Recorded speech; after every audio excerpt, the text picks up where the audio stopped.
Today was certainly a historic and unprecedented day in South Africa's politics, but this is the new politics, the new normal of the government of national unity. For the very first time, obviously, the budget's been postponed, but for a very good reason.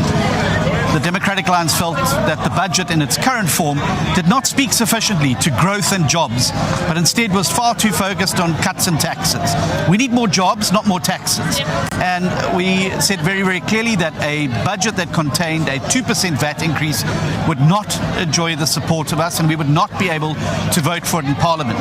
A responsible decision has therefore been made to postpone today's budget tabling, to be able to go back to allow the government of national unity partners to try and find each other on how we can put on the table a pro-growth budget that helps stimulate the economy, create jobs, and help to fight poverty and the cost of living. A 2% increase in VAT would have been completely retrogressive, would have meant even more burden on existing South Africans at home who are already struggling under the weight of a massive cost of living.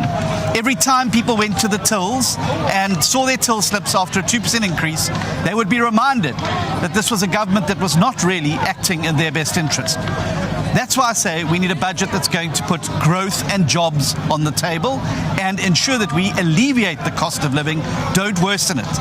And so the Democratic Alliance now will go back with its GNU partners and go and have a proper discussion about how we can create jobs, grow the economy and fight poverty in South Africa. We are a constructive party. We have great ideas about where we can do more cutting, but also focusing on how we can build more growth.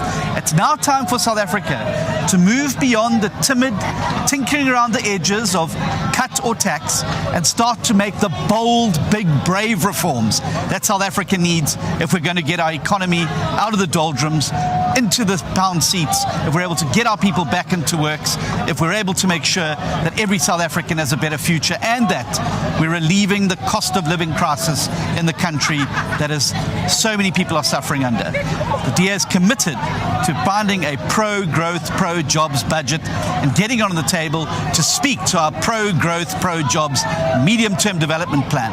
And that's why I think today is historic and obviously unprecedented, but certainly a very clear indication that no one party now has the ability just to bulldoze anything it wants through. It's going to require the collective efforts of all parties in the government of national unity to make budgets and other things work going forward. This is the sign of a healthy democracy. DA at work, rescuing South Africa.